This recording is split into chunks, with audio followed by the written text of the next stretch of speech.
अब हम लोग रोहित आएंगे सबसे मेजर सेगमेंट के लिए, जिसके लिए जो हमारी ऑडियंस है वो यहाँ बैठी है, कि रीजनिंग की जो प्रिपरेशन है, ठीक है, इसकी हम लोग बात करें तो कैसे जो चैनल पे कंटेंट है उसको आपने यूटिलाइज किया, और जो फ्यूचर एस्पिरेंट है हमारे सामने, इनको आप कैसे एडवाइस करोगे कि ये जो कंटेंट अवेलेबल है इसको मैक्सिमम बेनिफिट के लिए कैसे यूटिलाइज किया जा सकता है। हाँ सर, आजकल जो यूट्यूब चल रहा है ना, उस पर कंटेंट इतना भरा पड़ा है कि तो अपन को यदि अच्छे से मार्क स्कोर करना है या एग्जाम क्वालिफाई करना है, तो सबसे पहले अपन को ये पता होना चाहिए कि बेसिक स्ट्रक्चर क्या है, मतलब एक पैटर्न क्या है, कहाँ से क्वेश्चंस आ रहे हैं। तो ये पता कब चलता है कि जब आपके पास पीवाईक्यू हो, और जो आपने पीवाईक्यू सेशन करवा रखे हैं अपने चैनल पर, हम्म। हाँ, वो काफ़ी हेल्पफुल हैं कि आपने 2000 मैं आपकी 2022 वाली क्लास और 2023 वाली क्लास, प्रीवियस ईयर की, प्री की और प्लस मेंस की, सीएचएसएल की, सीजीएल की, ये करके गया था। और आपने नया अभी कुछ दिन पहले master stroke series start master की स्ट्रोक थी। सीरीज। वो एकदम लाजवाब सीरीज है सर। मतलब यदि किसी स्टूडेंट को रिवीजन करना है 7-8 दिन पहले से, जब आपके एग्ज़ाम आ जाते हैं और आपके पास 7-8 दिन है, 1 वीक, आपकी लगभग 27 वीडियोज़ थी ना सर? हम्म। हाँ, तो वह बहुत अच्छा एक माध्यम हो सकता है रिवीजन करने के लिए। उसमें छोटी-छोटी वीडियोज़ हैं, तो लगभग आप एक दिन में 3 से 4 वीडियोज़ आराम से देख सकते हैं। और जो आपने मतलब क्वेश्चंस को करने के नए पैटर्न बताए हैं उसमें, वह काफ़ी ज़्यादा हेल्पफुल हैं सर। चलो मैं ऑडियंस को एक बार बताता हूँ मास्टर स्ट्रोक सीरीज के बारे में। ठीक है, जैसा रोहित ने बताया, ये एक रिवीजन सीरीज है जो मैंने लॉन्च करी थी आपके 2024 के अंदर। इस रिविजनल सीरीज में जो भी टॉपिक्स स्टूडेंट को ज़्यादा परेशान करते हैं, जैसे नंबर्स वाले वही टॉपिक्स सर, स्टूडेंट को बहुत ज़्यादा फील। मुझे भी उसमें परेशानी होती थी। और फिर आपने उनको अलग से मतलब नंबर्स लिख के उनके साथ में स्क्वायर और क्यूब वगैरह और एल्जेब्रिक इनके पैटर्न। अलजेब्रिक पैटर्न, उनको एडिशन सब्ट्रैक्शन करके, मतलब एक स्टूडेंट होता है मतलब डायरेक्ट नंबर्स लिखे रहते हैं, उनको इमेजिन करता है। इसके बाद यदि वह उस पर पेपर पर लिख ले स्क्वायर वगैरह, एडिशन सब्ट्रैक्शन, तो उसको कनेक्ट करने में और ज़्यादा आसानी होती है। बिल्कुल, देखो रोहित ने बहुत ही वैलिड पॉइंट यहाँ पे रखा है। मास्टर स्ट्रोक सीरीज के अंदर मैंने ये ध्यान दिया है, जैसे मैथ्स में आपके पास फॉर्मूले होता है, ठीक है, नॉर्मली आपको फॉर्मूला मिलेगा, भले आप अर्थमेटिक पढ़ रहे हो, एडवांस पढ़ रहे हो, और उन फॉर्मूलों के अलावा आप अपने मेथड्स को इम्प्रोवाइज करके थॉट प्रोसेस के लेवल पे चीज़ों को ले जा सकते हो, तो एक फास्ट रिजल्ट आ रहा है। लेकिन रीजनिंग में ऐसे कोई फॉर्मूलाज नहीं होते। जैसे रीजनिंग में जो नंबर्स के ऊपर बेस्ड ऑन प्रॉब्लम्स हमारे पास हो जाती, इन नंबर बेस्ड ऑन प्रॉब्लम्स के अंदर स्टूडेंट को काफ़ी दिक्कत आती है, अगर उसको एक फ्लो चार्ट नहीं पता है कि उसको सोचना कैसे एक ब्रॉड लेवल पे, यानी कि वो चीज़ों को कैसे रिलेट करेगा। एक टाइप का सवाल उसने देख लिया तो उस टाइप पे कितनी डिफरेंट वैरायटीज बन सकती है। तो मास्टर स्ट्रोक सीरीज में मैंने बहुत शॉर्ट में, मतलब बहुत जितना छोटा रखा जा सकता है, एकदम रिविजनल वो सीरीज है एग्जाम से पहले वाली। और इसमें मैंने इस चीज़ पे ध्यान दिया है रोहित, कि स्टूडेंट को एक साथ वो सारे पैटर्न्स दिख सकें, जिससे उसका सोचने का स्तर भी डेवलप हो, और वो पैटर्न्स को रिलेट करके एल्जेब्रिकली सोच पाए कि नेक्स्ट अगर पेपर में क्वेश्चन आएगा तो वहां कितना वो वेरिएट कर सकता है। हाँ, बिल्कुल सर। ठीक है, तो ये एल्जेब्रिक पैटर्न वहां पे है, ये काफी हेल्पफुल हैं ये सीरीज के, और रोहित ने इसको मैक्सिमम यूटिलाइज किया। हाँ, बिल्कुल। तो मास्टर स्ट्रोक सीरीज का रिवीजन आपने कब किया, प्री के एग्जाम के पहले? हाँ, मैं एक बार प्री का एग्ज़ाम था उसके पहले भी देख रहा था, और जब मेंस का एग्ज़ाम आया तब भी मैं रिवीजन करने में उतना टाइम नहीं लगता है उससे। मतलब आप फर्स्ट एक बार देख चुके हैं तो उसको 2x में आराम से देख सकते हैं। मतलब आपको केवल वो समझना है कि पैटर्न किस टाइप से बन सकते हैं उसमें। तो आराम से उसको 2x में देखा जा सकता है, जो यूट्यूब पर सुविधा अवेलेबल है। बिल्कुल। देखो जो स्पीड मोड होता है, कंपटीशन के इनिशियल फेज में हो सकता है कि जो बिगिनर है विद्यार्थी, उसको हाफ एक्स में वीडियो देखनी पड़े। लेकिन जब वो कंपटीशन के दौरान अपनी मेहनत जारी रखता है, तो फाइनल फेज में आकर के वो 2x पे भी वीडियोस को देख करके अपना रिवीजन कर सकता है। और मास्टर स्ट्रोक सीरीज का जो मेन एम था वो रिवीजन के अकॉर्डिंग था। हाँ, ठीक है, वो कोई ऐसा नहीं है कि उससे आप पढ़ के और जीरो लेवल से एडवांस तक पहुंच जाओगे, बिल्कुल। क्यों रोहित? हाँ, वो केवल एक रिविजनल सीरीज है।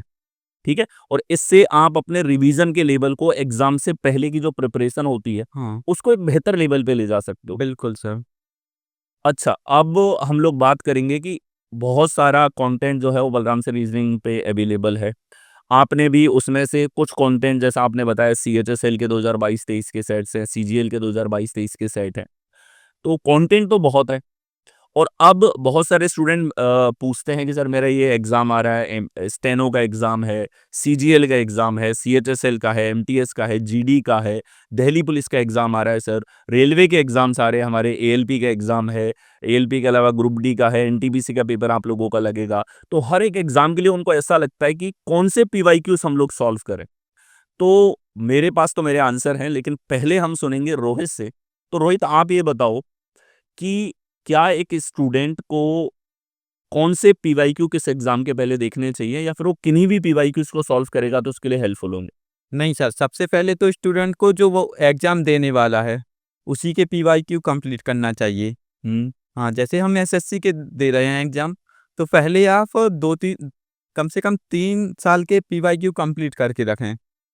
इसके बाद यदि आपको वो मतलब अच्छे से बनने लगते हैं, तब आप कोशिश कर सकते हैं कि दूसरे एग्ज़ाम के पैटर्न क्या चल रहा है, उसमें से क्या क्वेश्चन मतलब जो पैटर्न अभी एसएससी में जो रिलेटेड आ रहा है, एसएससी से रिलेटेड यदि कोई पैटर्न रेलवे वगैरह के एग्ज़ाम में दिखता है यदि आपको, हाँ, तो थोड़ा उससे रिलेटेड एग्ज़ाम जैसे रेलवे का होता है तो काफ़ी हद तक एसएससी से थोड़ा-सा अपर लेवल रहता है, रीजनिंग में। एसएससी के जितने भी एग्जाम हैं, उनके लेवल में ज़्यादा डिफरेंस नहीं हाँ, देखने। एसएससी में कोई डिफरेंस नहीं है। डिफिकल्टी लेवल की अगर बात करें रोहित, तो मेरा ये मानना है कि सीजीएल और सीएचएसएल का लेवल जो है वो बिल्कुल। थोड़ा हाई है एज़ कम्पेयर टू जीडी का एग्ज़ाम हुआ। हाँ, एमटीएस का लेवल भी चलो ठीक रहता है उसका हुँ, लेवल, या आपके पास दिल्ली पुलिस का पेपर हो जाता है। इनके कंपेयर में इन दोनों एग्ज़ाम का लेवल थोड़ा-सा हाई होता है। हाँ, लेकिन अगर पैटर्न्स पे ढंग से काम किया जाए, हाँ, वही इम्पोर्टेंट है तो सर। क्या आपने रेलवे के एग्ज़ाम में अपीयर हुए हो या उनके पीवाईक्यूज़ आपने सॉल्व किए हैं? नहीं सर, मैं अभी तक कोई इसकी सिर्फ़ एक सेट किया हूँ, हुँ, मतलब हुँ। एनटीपीसी का किया था। उसमें मुझसे सारे बन गए थे। मैंने प्रैक्टिस बिल्कुल भी नहीं की थी अलग से रेलवे की ओके। और सिर्फ़ एसएससी के ही पीवाईक्यू लगाए थे सर। हाँ, तो मैंने दिया था, मुझसे तो सारे बन गए थे उसके और करीब 100 में से 86 मार्क स्कोर किए थे उसमें तो मॉक टेस्ट ये में। कॉन्फिडेंस कब आता है रोहित? ये कॉन्फिडेंस तब आता है जब आपने चीज़ों को पैटर्न के लेवल पे, हुँ। अच्छे लेवल पे कवर कर रखा है। हाँ, एक तो आपने सर पहले अच्छे से पढ़ रखा है, उनके प्रॉपर नोट्स बना रखे हैं जो टफ सेक्शन है। वैसे रीजनिंग के कई में नोट्स बनाने की ज़रूरत नहीं पड़ती, जैसे जो फिगर्स वाला पार्ट होता है, हुँ, हुँ। हाँ, तो उसमें इतनी नोट्स वगैरह बनाने की ज़रूरत नहीं पड़ती। कुछ टॉपिक्स होते हैं उनके नोट्स प्रॉपर बना रखे हैं और सबसे इम्पोर्टेंट है कि आपने उसको मल्टीपल टाइम्स रिवाइज़ कर रखा है। तो आप उससे जो एग्ज़ाम है उस टाइम बहुत बेहतर कर पाएँगे। तो पहली चीज़ तो रिवीज़न इज़ दी की। हाँ, रिवीज़न आपके सक्सेस की चाबी है। जितनी आप प्रैक्टिस करोगे उतना आप बेनिफिट होगे। हाँ, भाई ये है ना और कि practice makes a man perfect. बिल्कुल। और देखो, मेरे जो चैनल पे आपको मोस्टली कंटेंट मिलेगा, ये आपके लिए मैंने पीवाईक्यू से ही करवाए हैं। पर्पज़ क्या है इसका? नीरज चोपड़ा है, एक बार अगर उसने गोल्ड जीता तो उसके बाद भी 4 साल उसने रात-दिन मेहनत करी और तब जाके वो दोबारा जो है वो सिल्वर जीत पाया। ऐसा नहीं है कि एक बार आप सारे टॉपिक्स को सीख गए। ये हाँ, हर सब्जेक्ट पे लागू होता है। अगर आप सारे सब्जेक्ट सीख गए तो इसका मतलब ये नहीं है कि आप कभी भी 10 साल बाद पेपर दोगे तो आपकी वही रैंक आ जाए, या फिर वही स्कोर हो जाए, या उतनी एफिशिएंसी हो, या वही स्पीड हो। ये चीज़ें डिफ़र करती हैं, आपको प्रैक्टिस हमेशा साथ में लेकर के चलनी होती है। हाँ, तो अब आते हैं हम लोग सबसे मेन पार्ट जो कि कंपटीशन का है, जिसे मैं मानता हूँ प्रैक्टिस। हाँ, आप कहीं से भी अपने बेसिक्स को एक बार तैयार कर लेते हो, हाँ, उसके बाद एक फ़ेज़ ऐसा आएगा कि अब आपको कंटीन्यूअस अपने सिलेक्शन तक प्रैक्टिस करनी है। हाँ, तो बिल्कुल। ये जो प्रैक्टिस है रोहित, इसके ऊपर मेरा सवाल ये है कि आप ऑडियंस को ये बताओ, आपका रेगुलर रूटीन क्या था? रीज़निंग पढ़ना आपने कब शुरू किया? और उसके बाद में जब आपने प्रैक्टिस करी, तो एक रेगुलर रूटीन क्या था डे वाइज़? कितना तो समय दिया और वो समय किन चीज़ों को दिया? ठीक है? पीवाईक्यूज़ अगर सॉल्व किए तो क्या टारगेट था? 50 क्वेश्चन डेली करने हैं, 75 क्वेश्चन करने हैं, या केवल टाइम का टारगेट था कि मुझे 1 घंटा देना है, 1.5 घंटा देना है? इस पे कुछ बताइए। सर शुरू मैंने जो रीजनिंग पढ़ना स्टार्ट किया था वो मतलब तैयारी मैं अगस्त से स्टार्ट कर चुका था, तो करीब नवंबर-दिसंबर के टाइम में स्टार्ट किया था पढ़ना अगस्त 2023। हाँ, अगस्त 2023। हाँ, तो मैंने बैंकिंग का फॉर्म भर रखा था, ओके। एसबीआई क्लर्क का, तो उसमें मैंने बैंकिंग वाली रीजनिंग पढ़ी थी। 2 महीने मैंने बहुत काफ़ी मेहनत कर रखी थी तब उस टाइम, मतलब मैं सोचता था कि 2 महीने में ही ये एग्ज़ाम निकल जाए, ओके। लेकिन वो अलग बात है कि वो नहीं निकला। तो वहाँ थोड़ी मेरी स्ट्रॉन्ग हो रखी थी। इसके बाद अनुभव धनखड़ हैं, उनकी प्लेलिस्ट माई पाठशाला से, और वहाँ से मैंने एक बार बेसिक्स कंप्लीट कर लिए, ओके। और इसके बाद मैं बहुत ज़्यादा मतलब पीवाईक्यू लगाता रहा। सेक्शनल मॉक्स लगाए, फिर उसके बाद फुल मॉक्स लगाने लगा। तो धीरे-धीरे फिर बहुत चीज़ें इम्प्रूव होने लगीं, और फिर बीच में ऐसा होता था कि कुछ टॉपिक्स रहते हैं, कैलेंडर, क्लॉक, ब्लड रिलेशंस, और भी कुछ टॉपिक्स रहते हैं जो आप बीच में कई बार भूल जाते हैं। तो इसके लिए मैंने उनके अलग से प्रॉपर नोट्स बना रखे थे। ओके। हाँ। तो जब भी एग्ज़ाम्स आते थे तो मैं उन नोट्स को रिवाइज़ कर लेता था कि इसमें जैसे वो डाइस काउंटिंग रहते हैं, और मतलब वो फिगर्स में नहीं रहते सर क्वेश्चन, फिगर काउंटिंग वाले, फिगर काउंटिंग वाले। ट्रायंगल काउंटिंग हाँ, है, ट्रायंगल, स्क्वायर तो काउंटिंग इनके है। अलग से नोट्स बना रखे थे मैंने, और उनको मैं जब भी एग्ज़ाम आता था तो 4 से 5 दिन पहले से उनको अच्छे से रिवाइज़ कर लेता, कैलेंडर्स वगैरह ये वाले क्वेश्चंस भी। तो क्या रहता है कि आपसे कई बार ऐसा होता है कि क्वेश्चंस मिस हो जाते हैं, या टॉपिक्स मिस हो जाते हैं, यदि आपके पास प्रॉपर नोट्स नहीं है। तो मैं उनको रिवाइज़ करके चला जाता था, और 8-10 दिन पहले से आपकी वो वीडियो देख लेता था, तो बस ऐसे ही चला सर। चलो, तो बलराम से रीजनिंग पे किसने बताया? आपके किसी दोस्त ने सजेस्ट किया इस चैनल के नहीं बारे सर। में, या फिर यूट्यूब पे ही पढ़ते-पढ़ते आपको चैनल एक दिन सामने दिखा? हाँ, मैं ऐसे ही वीडियो देख रहा था, तो आपकी लगभग आपने पूरे 36 सेट्स हैं, हुँ। तो आपने उनकी पूरे एक बना रखी थी। मैंने देखा तो मुझे थोड़ा, फिर आप थोड़ा देखा आगे, तो पैटर्न का आपका जो तरीका था वो बहुत अच्छा लगा। तो उससे मैंने फिर 2 वो चारों वीडियो वो सारी देख ली। क्योंकि पीवाईक्यू का पैटर्न समझना बहुत ज़्यादा इम्पोर्टेंट है, और आजकल एसएससी के में और बहुत ज़्यादा इम्पोर्टेंट हो गया है। तो ये पीवाईक्यूज़ किन चीज़ों में हेल्प करता है? क्या इससे एग्ज़ाम माइंडसेट में कुछ हेल्प होती है, प्रैक्टिस के लेवल पे स्पीड में हेल्प होती है? कौन-कौन से ऐसे फैक्टर्स हैं, जो पीवाईक्यूज़ की प्रैक्टिस से इम्प्रूव हो सकता है? वो बताइए। एक तो होता है सर पैटर्न क्लिक करना। अक्सर एसएससी अपने पुराने पैटर्न को पकड़ के चलती है, कि जिस टाइप के उसने पहले पूछे हैं, उसी टाइप के क्वेश्चंस आएँगे ज़्यादातर। बाय चांस ही रिवाइज़ करती है मतलब क्वेश्चंस का पैटर्न। तो एक तो आप जब स्क्रीन के सामने क्वेश्चन देखते हैं, तो आपके सामने आपको पहले से ही अपने माइंड में पैटर्न क्लिक हो जाता है कि इस टाइप से हमें सोचना है, ये हमारी थॉट प्रोसेस होना चाहिए। तो एक तो इससे मिलती है, और दूसरा होता है कि रीजनिंग ऐसा सेक्शन है जिसमें आप टाइम लगाएं तो मतलब आपको क्लिक नहीं करे तो आपको बहुत ज़्यादा टाइम 20 मिनट तक लग सकते हैं, और फिर बाद में मैं रीजनिंग 25 के क्वेश्चन 10 से 11-12 मिनट में निपट जाते थे मेरे। तो इससे एक टाइम बचता है जो मैथ में और बाकी अदर सब्जेक्ट जो आपके स्ट्रॉन्ग नहीं हैं, उनमें यूटिलाइज़ हो सकता है। बिल्कुल, जैसा रोहित ने बताया कि 10 से 11 मिनट के अंदर ये कंप्लीट रीज़निंग को सॉल्व कर लेते हैं। देखो, रीज़निंग एक ऐसा सब्जेक्ट है, अगर 30 मिनट दे दिए जाए ना, तो ये जो 20 लाख, 30 लाख, 40 लाख फॉर्म भर रहे हैं, इनमें से आधे से ज़्यादा कैंडिडेट जो हैं लगभग फुल स्कोर कर सकते हैं, अगर टाइम की बाउंडेशन नहीं हो। तो मेन चैलेंज जो मुझे लगता है वो शायद टाइम का है, हाँ, और उस बिल्कुल सर। टाइम के लिए आपको अपने मेथड्स पे, अपने पैटर्न्स पे जो है काम करना पड़ता है, उन अलजेब्रिक पैटर्न्स को आपको समझना होता है। बिल्कुल। ठीक है, जैसे नंबर वाले क्वेश्चंस का रोहित ने अभी बताया कि रीजनिंग ऐसा सब्जेक्ट है जिसमें कुछ क्वेश्चंस आपका 20 मिनट, 25 मिनट ले सकते हैं, और कुछ ऐसे भी होंगे जो केवल आप देखने मात्र से सॉल्व कर पाओगे, जैसे डायग्राम के ऊपर बेस्ड ऑन आपके क्वेश्चंस होते हैं। तो सबसे पहले आप बात करते हैं कि रोहित को कौन से ऐसे टॉपिक्स थे जो टफ लगते थे, कि यार ये टॉपिक ऐसे हैं जिनको मेरे को कंटिन्यूअस रिवाइज करना है, जैसे नंबर वाले आपने बताए। हाँ। ठीक है, कौन से ऐसे टॉपिक हैं जिनके आपने नोट्स बनाए? चलो स्टार्ट करते हैं हम नोट्स। कौन-कौन से टॉपिक का आपको ऐसा लगता है कि नोट्स बनाने चाहिए कैंडिडेट? नोट्स, हाँ सर, देखिए, जब आप प्रिपरेशन करते हैं और आपका एग्ज़ाम पास आ जाता है, तो आप रिवीजन के लिए बहुत सारी वीडियोज़ की सहायता नहीं ले सकते। जैसे 1-2 दिन बचे हैं एग्ज़ाम के टाइम, आपको मतलब प्रॉपर रिवीजन करना है, तो उसके लिए ज़रूरी है कि आपके पास प्रॉपर नोट्स होने चाहिए।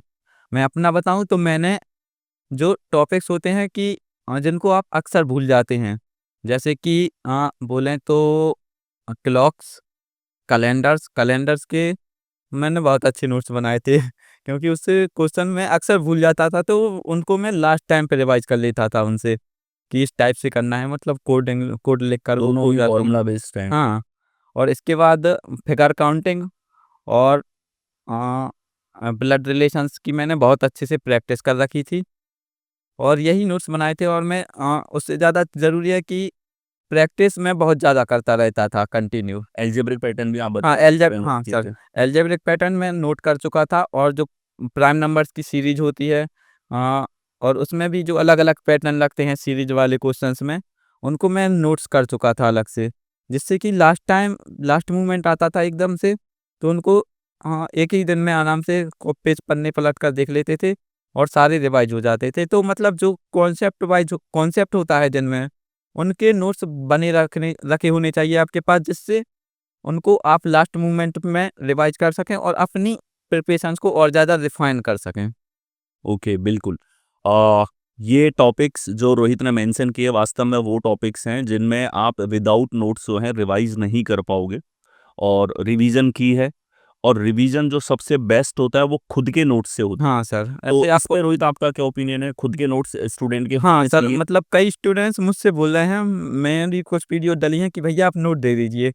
दूसरे के नोट्स मैंने देखे हैं सर, मतलब डले रहते हैं, उनसे समझ में बिल्कुल नहीं आता। जब तक आप खुद से हाथ से लिख के नहीं बनाए नोट्स, आपको खुद की लैंग्वेज आप खुद ही समझ सकते हैं, दूसरे का समझना इतना बहुत टफ होता है। और मैं भी कोशिश करता था, तो मुझे भी ऐसे दूसरों के लिखे हुए नोट्स बिल्कुल समझ में नहीं आते थे। तो मैं खुद के बना चुका था और उन्हीं को रिवाइज़ करता रहता था। देखो, नोट्स प्राइमरी लेवल पे काफ़ी इम्पोर्टेंट हैं। हाँ, आपको खुद के नोट्स जो हैं वो यहाँ पे बनाने चाहिए बिल्कुल सर। और जो स्टूडेंट खुद के नोट्स बनाता है उनसे जो रिवीजन में स्पीड निकल के आती है वो स्पीड सबसे बेस्ट होती है। ठीक है? उसका कोई कंपैरिजन नहीं है उस स्पीड का। दूसरे के नोट्स जैसे भले आप रोहित के नोट्स हैं, रोहित प्रोवाइड कर भी देगा। रोहित का खुद का यूट्यूब चैनल है जिसको मैं डिस्क्रिप्शन में लिंक ऐड कर दूँगा। आप एक बार विज़िट ज़रूर करें। और वहाँ पे रोहित ने बाकी सब्जेक्ट की स्ट्रेटेजीज जो हैं वो भी शेयर करी हैं। नोट्स की इम्पोर्टेंस वहाँ पे रोहित आपने शेयर करी है और जीके जेएस जो हैं उनके ऊपर भी प्रॉपर स्ट्रेटेजी की वीडियो रोहित ने वहाँ पे डाल रखी है कि वहाँ पे आपको कौन से नोट्स बनाने चाहिए। कंपैरिजंस वहाँ पे ऐड कर रखे हैं। काफ़ी सारे पॉइंट्स जो कि स्टूडेंट की प्रिपरेशन के दौरान आते हैं वो सारे आपने वहाँ पे हुँ, मेंशन कर रखे हैं। ठीक है? नोट्स की बहुत ज़्यादा इंपॉर्टेंस है। हाँ, बिल्कुल। जैसे लेटर बेस्ड रीजनिंग है, हाँ, इसमें कौन-सा ऐसा टॉपिक है जो आपको ज़्यादा परेशान करता है? इसमें हमारे पास कोडिंग डिकोडिंग है, letter analogy, letter classification, letter series है, मिसिंग लेटर्स के टॉपिक आ जाते हैं, अल्फ़ाबेट टेस्ट आ जाता है। हाँ सर, मुझको जो परेशान होता था मैं, वो होता था ये वाले जो मिसिंग लेटर्स वाले में और मिसिंग सीरीज़, जो सीरीज़ वाले क्वेश्चन उनमें मिसिंग वाले में काफ़ी ज़्यादा परेशान होता था। फिर आपने वो बताए थे ना, मतलब उनको सेक्शन वाइज़ डिवाइड करना उनकी मल्टीपल्स करके, तो वो काफ़ी हेल्पफुल रहे। मैं क्या करता था, उनको लिख लिया मैंने, 4 लिख लिए, उसके नीचे अगले 4 लिख लिए, उनके नीचे अगले 4, तो मतलब वो ऐसा पैटर्न बन जाता था एक तरीके से और उससे आसानी होती थी उसको। मतलब ये समझा जा सकता है कि थॉट प्रोसेस ज़्यादा हाँ, मैटर कर बहुत रहा है, ज़्यादा इम्पोर्टेंस क्वेश्चंस है। को अप्रोच करने का। बिल्कुल सर। और देखो रीजनिंग में अलग क्या है, जैसे अगर मैं करा रहा हूँ तो मैं ये फोकस कर रहा हूँ कि जल्दी कैसे चेक किया जा हाँ, सकता है। कौन सी चीज़ें तो केवल स्क्रीन पे देख करके आप चेक कर सकते हो, तो बिल्कुल सर, वहाँ से आपकी स्पीड फास्ट हो रही है ना? बिल्कुल। और कौन सी चीज़ों में आपको थॉट प्रोसेस है, पेन चलाना है तो कितना मिनिमम नहीं चलाना है। ये बहुत ज़्यादा इम्पोर्टेंट हो जाता है कि आप उसको लिख लेते हो एक बार अपने पेपर पर, तो आपको माइंड उसको आसानी से लिंक कर सकता है, 2 या फिर जितने भी नंबर्स हों उनको। चलो अब थोड़ा सा फास्ट सेशन करते हैं, क्वेश्चन ज़्यादा, शॉर्ट हुँ, आंसर्स। बिल्कुल। ठीक है? तो कितना घंटा आपने पीवाईक्यूज को दिया? जो पीवाईक्यूज बलराम से रीजनिंग पे आपको अवेलेबल थे, आपने प्रैक्टिस करी, ठीक है? प्री से पहले कितने टोटल आवर्स थे और डेली कितने आवर्स थे? डेली में लगभग 2 से 3 आवर्स, मतलब उसको 2x में देखता था, तो लगभग एक सेशन था आपका लगभग 20 आवर्स के करीब होता होगा। तो उसको आसानी में 6 से 7 दिन में एक पूरी वीडियो हो जाती थी, तो 1 मंथ में मैंने लगभग चारों वीडियोज़ थी आपकी, वो कवर कर रखी थी। मतलब वो एक मार्क्स पीवाईक्यू का वाली, 6 हाँ से 7 दिन में हो रहा है। हाँ 4 PYQ मार्क्स वाली सेशन सर, आपने देखे, हाँ तो PYQ वो वाली एक बड़ी PYQ बड़ी से 1 महीने में। वो 35 36 36 सेट थे एक में, वो वाली सर 1 महीने में मैं लगभग सारी वीडियोस कंप्लीट कर रखी थी। इसके इसका बाद मतलब 75 से 100 क्वेश्चन एटलीस्ट डेली बेसिस पे हो रहे हैं। हाँ, मतलब एक दिन में मैं 4 सेट देख लेता था आपके थे जो। और इसके बाद एग्ज़ाम आता था तो उससे पहले मास्टर स्ट्रोक देख लेता था 10 दिन में। बिल्कुल, देखो रेगुलर लेवल पे हाँ, और पीवाईक्यू इसके बाद सॉल्व कर पीवाईक्यू आपको खुद से सॉल्व करते रहना है, वो देखना वो अलग बात है। इसके बाद खुद से बहुत ज़रूरी है, क्योंकि वो उसमें सर आप बताते हैं, तो मतलब उसके बाद लिंक होता है चीज़ें। और जब आप खुद से सॉल्व करेंगे तो मतलब खुद के माइंड से लिंक होंगी चीज़ें। तो खुद से सॉल्व करना और भी ज़्यादा इम्पोर्टेंट है सर। मतलब सेल्फ सॉल्विंग, हाँ, और एक जो हमारे सेशंस हैं उनसे एक माइंडसेट एग्जाम का किस तरीके से सोचना है, थॉट प्रोसेस एलिमिनेशन के लेवल पे एक बार आपने हेल्प ले ली, हुँ। फिर खुद से आप उनकी प्रैक्टिस को बिल्कुल सर, मतलब practice makes a man perfect, मैं पहले भी बोल चुका हूँ। और हमारे इधर भी चलता है कि करत करत अभ्यास के जन्मत हो सुजान। तो मतलब प्रैक्टिस बहुत ज़्यादा ज़रूरी है। और मैं ये बता दूँ सर, मैं हम लोग दिल्ली गए थे, ओके। तो वहाँ टीचर से मिले, तो टीचर्स ने पूछा कि वहाँ से इधर आने में कितना टाइम लगा है? तो ये लोग बोलने लगे कि 6 से 7 आवर्स लगे हैं वहाँ से। मैंने कहा 1.5 साल लग गया है सर, 1.5 साल की मेहनत लग गई है। तो रोहित बताइए, रीजनिंग के अंदर अगर कुछ ऐसे टॉपिक्स जो स्टूडेंट को फुल आउट ऑफ फुल लाने से रोक सकते हैं, तो आपकी नज़र में वो टॉपिक्स कौन से हैं? हाँ सर, मैं बताऊँ तो जैसे वो आजकल वो क्वेश्चन आते हैं वर्ड फॉर्मेशन वाले, हम्म। तो काफ़ी कंफ्यूजिंग होता है। और पेपर में करना कि मतलब उनके जैसे 4 अक्षर का है तो उनके सारे पैटर्न चेक करना, ये हो सकता है मतलब अक्सर हो जाता है, रॉन्ग हो जाता है। मतलब वॉकैब की एक प्रॉपर अंडरस्टैंडिंग उसमें ज़रूरी है। वो बहुत पॉसिबिलिटीज़ पे नहीं जा सकते, क्योंकि 4 लेटर्स हैं तो 4 फैक्टोरियल यानी कि वही, हमारे पास में काफ़ी बहुत सारे पॉसिबिलिटीज़ पैटर्न्स हो जाते हैं। और इसके बाद वो आते हैं मतलब फिगर काउंटिंग वाले, मैं थोड़ा-सा भी मिस हुआ यदि आजकल पुरानी पैटर्न से हट के आने लगे हैं कि आपको वहीं पे काउंटिंग करनी पड़ेगी। तो उसमें हाँ, रहते हैं चांसेस कि आपसे एक आध मिस हो जाता है अक्सर। और ऑप्शन यदि पास-पास हो तो वो वाले डिफ़िकल्ट हो जाते हैं। मतलब स्टैंडर्ड पैटर्न नहीं आ रहे हैं आजकल, हुँ, आपको कोई ना कोई मेथड फॉलो करना पड़ेगा। बिल्कुल। कुछ स्टैंडर्ड पैटर्न स्टूडेंट को पता हो, हाँ, और वो स्टैंडर्ड पैटर्न उस क्वेश्चन के अंदर वो फाइंड आउट कर पाए, फिगर आउट कर पाए, और फिर वो देखे कि उसको किस तरीके से नए लाइंस की वजह से कितने नए ट्राइंगल या कितने नए स्क्वायर आ सकते हैं। बिल्कुल ये सेटअप बिल्कुल सर, मेथड हमारे पास में रहेगा। बिल्कुल सर। और कौन से ऐसे टॉपिक्स हैं जो रोक सकते हैं कि स्टूडेंट को full out of full score लाने से? चलो प्री लेवल पे बताओ। प्री लेवल पे मिसिंग वर्ड वाले मतलब वो मिसिंग लेटर्स वाले आते हैं। हाँ, थोड़ी उनमें प्रॉब्लम होती है लेकिन बन जाते हैं। अच्छी प्रैक्टिस कर रखी है पहले से तो। और बाकी ऐसे रहते हैं कि आपके कॉन्सेप्ट स्ट्रॉन्ग हो तो फिर सभी बन जाते हैं सर। ये बात तो है, देखो प्रिपरेशन तो अल्टीमेटली बहुत अच्छे लेवल पे रिक्वायर्ड रहती है स्टूडेंट हाँ, को। चलिए, अब हम लोग बात करते हैं कि रीजनिंग के अलावा जो बाकी सब्जेक्ट हैं, रीजनिंग का तो जैसे आपने बता ही दिया कि भाई टोटल आपने सीजीएल और सीएचएसएल के 4 सेशंस थे, वो आपने देखे हैं। हुँ, 4 सेशंस यानी कि हमारे पास में 3600 क्वेश्चन, 100 हुँ, क्वेश्चन डेली, यानी कि 36 दिन अगर आप टाइम दो 100 क्वेश्चन डेली का, हुँ, तो आप वो मेजर सीजीएल और सीएचएसएल के बिल्कुल, सेशंस को सॉल्व कर सकते हो, जो एसएससी के सभी एग्जाम में हेल्पफुल होंगे। बिल्कुल सर। और जैसा रोहित ने बताया कि इन सेशंस की प्रैक्टिस के बाद में इन्होंने रेलवे के एग्जाम्स में भी इनको दिक्कत महसूस नहीं होती, एसएससी के भी बाकी एग्जाम्स के अंदर भी दिक्कत इनको महसूस नहीं होती। और तो मतलब आप प्रैक्टिस और माइंडसेट का बिल्कुल बिल्कुल सर, फर्क आपको होता है। देखना तो है ही और खुद से प्रैक्टिस भी करनी है मॉक्स लगा के।